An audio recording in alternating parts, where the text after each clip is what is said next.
There's no way that's -1. 3 degrees in the greenhouse, and out here, what temperature is it out here? Oh Jesus.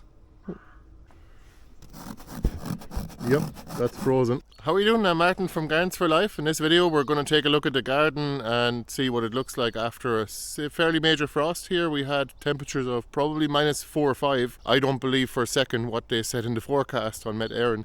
Like -1 it was supposed to be. There's no way. We have the gravel is actually frozen in our yard and the wood chips in our garden.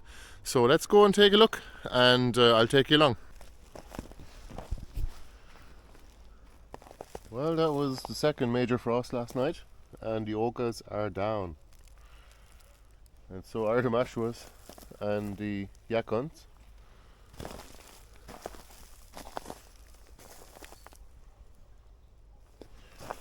Take a look at that.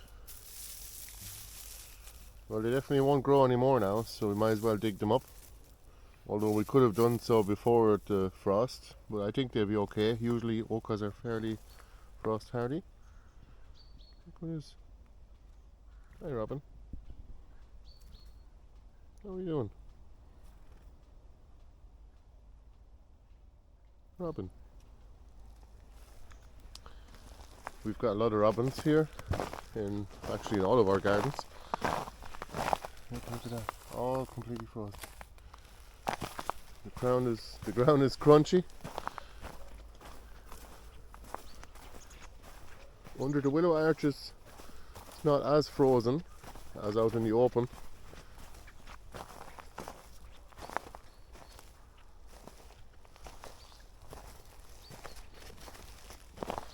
So that should be it now for the cold weather.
So that's pretty much the end of the lemon balm too.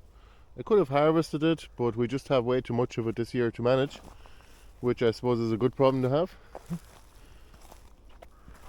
If you remember back in the summer, we also made a video about harvesting flowers for tea, like the feverfew, chamomile and various other flowers.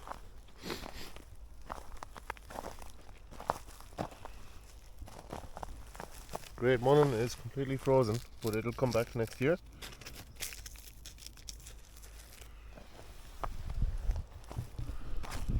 Well, my theory has always been that the more winter hardy plants actually have thicker cell walls and therefore they survive the frost. You could say the sun is out, but it's very low. But nevertheless, once it hits the plants after they were frozen the night before, their cell walls will be burst because they're being unfrozen too rapidly. Hardier plants like these perennial kales will be fine. Look at all the little ice cubes here. You wouldn't call them ice crystals at this stage. They're actually kind of more like ice cubes. But all of these will be okay for the winter. The quality of the greens will stay okay. And we also use them for our animals, like the rabbits and chickens. We do like to feed all of our animals some greens every day, even in the winter. Except for the cats and dogs, obviously. They won't eat any greens anyway. Look at that. I know this time last year it was -8 degrees Celsius. for a week and the ground was totally frozen solid, and it was a disaster for us. We lost nearly all of our yacons last year, but this time we actually dug them up just on time before all this frost here. Wow, it is cold. Look at this yacon plant. That's the last one here. More of an experiment, and I'm going to dig them up just to show you. I'll make a separate video about that.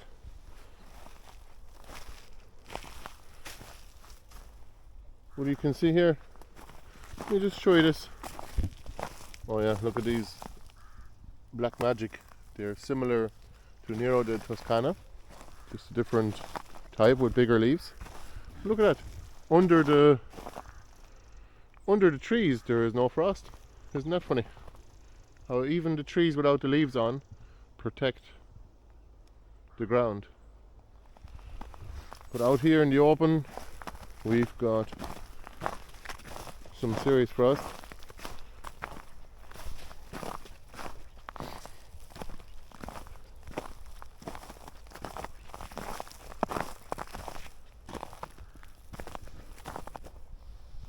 Even the turf that has been exposed actually is frozen. Luckily we're not going to use this turf for another couple of years.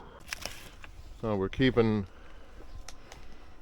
been keeping our greenhouse frost free by running a little heater just to keep all of our tubers from freezing. We're just running this heater on low, mainly just for the night.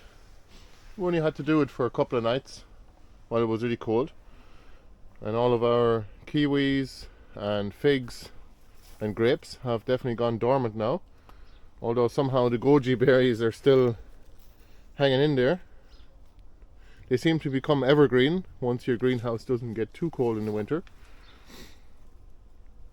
But yeah, that was really productive. Just that little bed here and then having it over top here. Remember some of the videos earlier this year in September, there was a lot of grapes hanging down here.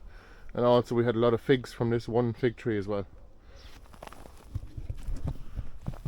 Well, as some of you may have heard, I'm going to go full time on the garden, and that means I'm going to be making a lot more videos, probably daily.